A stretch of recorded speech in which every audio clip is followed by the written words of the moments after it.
Saudara-saudari terkasih dalam Kristus, hari ini Jumat 25 November 2022 dalam pekan biasa ke-34 tahun C. Bacaan dibawakan oleh Willy Wibianto, Mazmur dilantunkan oleh Petrus Canisius Margo, dan renungan ditulis oleh Vincentia Mariati. Selamat menekuni Sabda Allah. Marilah kita semakin mengasihi, semakin peduli, dan bersaksi.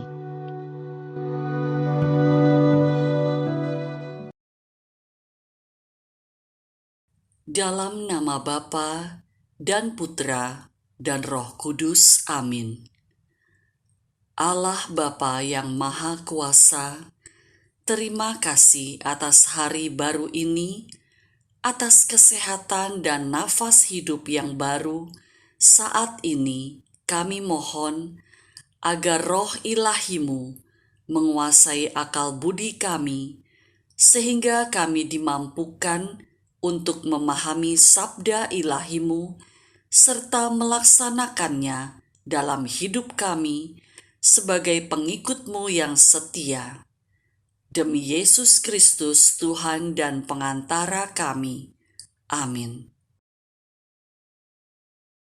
Bacaan dari Kitab Wahyu, bab 20, ayat 1 sampai dengan 4, ayat 11 sampai dengan 15, dan bab 21, ayat 1 sampai dengan 2. Aku, Yohanes, melihat seorang malaikat turun dari surga, memegang anak kunci jurang maut dan sebuah rantai besar di tangannya.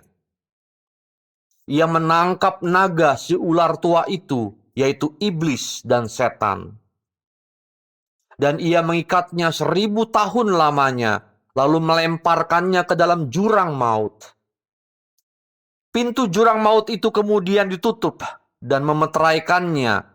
Jangan sampai naga itu menyesatkan lagi bangsa-bangsa sebelum masa 1000 tahun itu berakhir. Kemudian naga itu akan dilepaskan untuk sedikit waktu lamanya. Lalu aku melihat tahta-tahta dan orang-orang yang duduk di atasnya. Kepada mereka diserahkan kuasa untuk menghakimi. Aku juga melihat jiwa mereka yang telah dipenggal kepalanya karena kesaksian tentang Yesus dan karena sabda Allah. Mereka itu tidak menyembah binatang dan patungnya dan tidak menerima tanda binatang itu pada dahi dan tangan mereka. Mereka hidup kembali dan memerintah sebagai raja bersama dengan Kristus untuk masa 1000 tahun. Lalu aku melihat sebuah singgasana putih dan besar, dan aku melihat Dia yang duduk di atasnya. Dari hadapannya lenyaplah bumi dan langit, dan tidak ditemukan lagi tempatnya. Dan aku melihat orang-orang mati, besar dan kecil, berdiri di depan tahta itu. Kemudian semua kitab dibuka. Juga sebuah kitab lain dibuka, yaitu kitab kehidupan. Dan orang-orang mati dihakimi menurut perbuatan mereka, berdasarkan apa yang tertulis dalam kitab-kitab itu.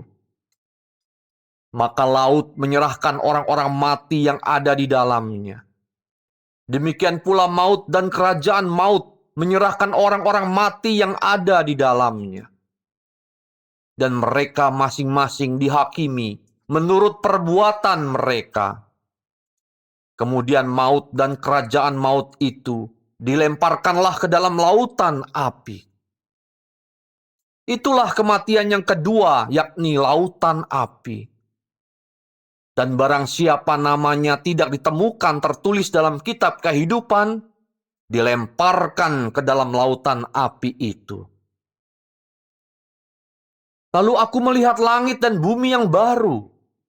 Langit dan bumi yang pertama telah berlalu, dan laut pun tidak ada lagi. Dan aku, Yohanes, melihat kota kudus, yaitu Yerusalem baru, turun dari surga dari hadapan Allah, berhias bagaikan mempelai yang berdandan untuk suaminya. Demikianlah sabda Tuhan.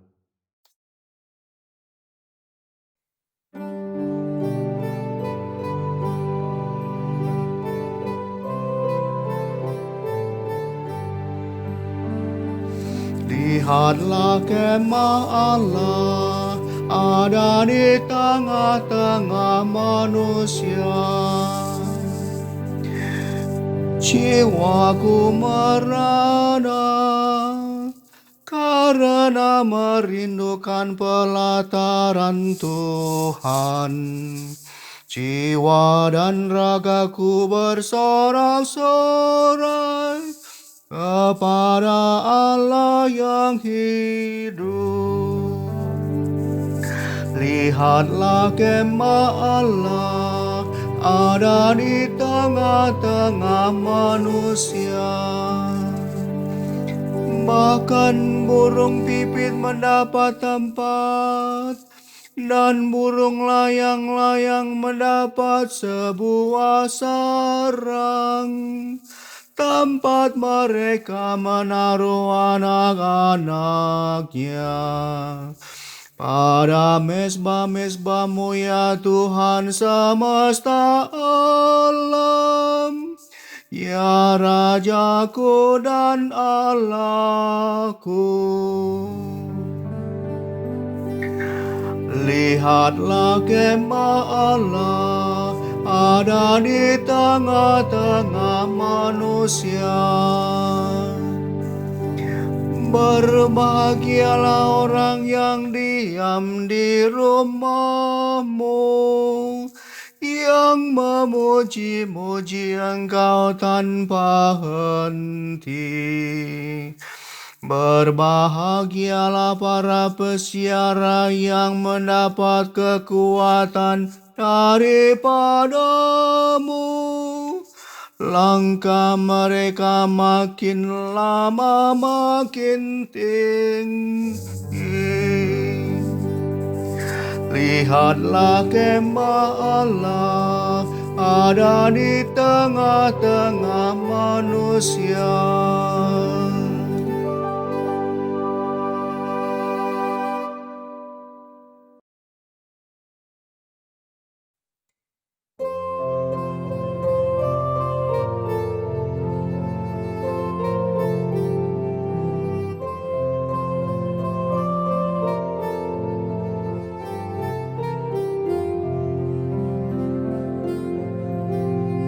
Haleluya, haleluya, haleluya, haleluya, haleluya, haleluya.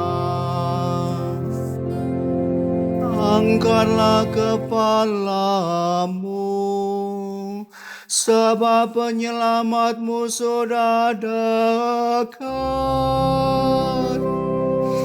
Haleluya, haleluya, haleluya, haleluya, haleluya, haleluya.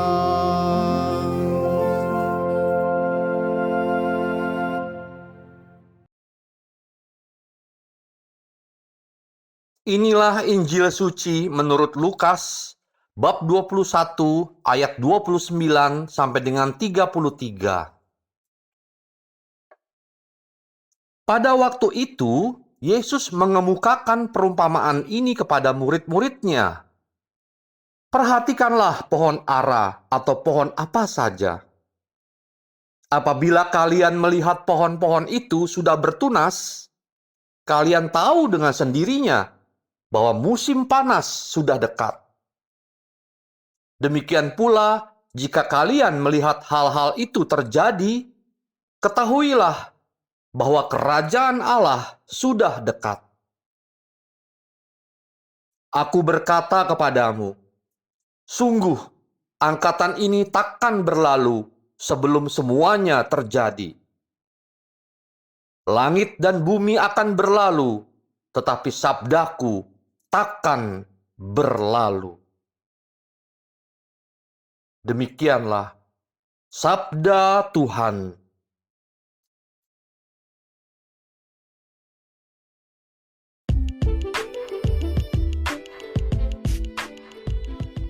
Menjadi bagian Yerusalem baru. Renungan dibawakan oleh Serafina Pranadi.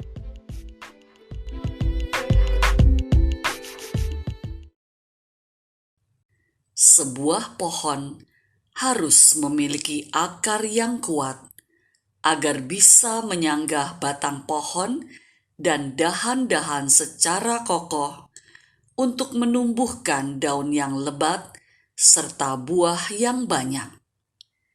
Di sisi lain, agar bisa memiliki akar yang kuat, pohon membutuhkan tanah yang baik. Tanah yang baik harus digarap dan diberi pupuk. Pohon bertumbuh menghadapi berbagai musim.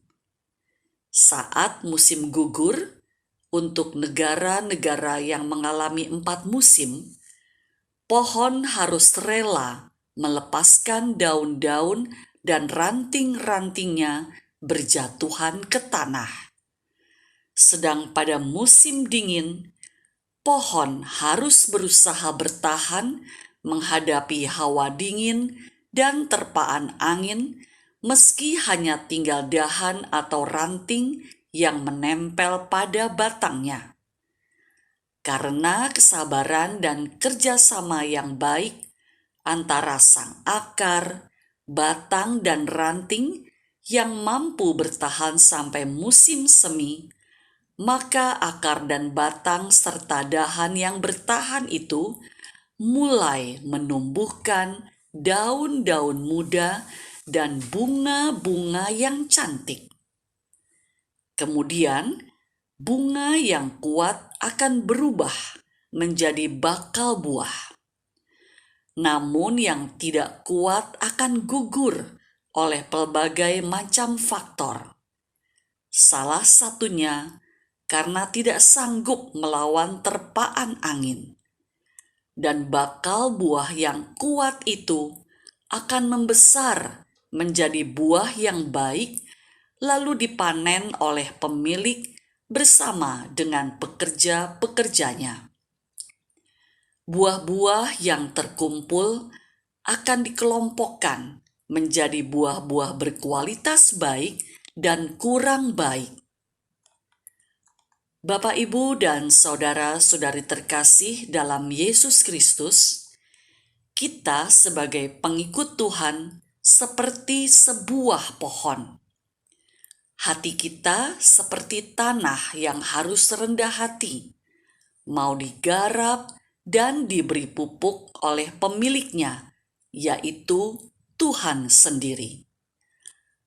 Akal budi kita adalah akar yang harus kuat menopang, sedang iman kita bagai batang dan dahan yang akan menyemaikan pucuk-pucuk karya keselamatan yang dikehendaki Allah untuk kita semarakkan dalam hidup, menghasilkan buah keselamatan bagi orang banyak. Seperti pohon, kita harus mampu berdiri kokoh, menghadapi tantangan dan cobaan hidup berupa rasa sakit, kecewa, putus asa, seperti suasana musim gugur. Kita juga harus mampu bertahan menghadapi godaan, ketakutan, dan kekhawatiran pada musim dingin yang suram membeku.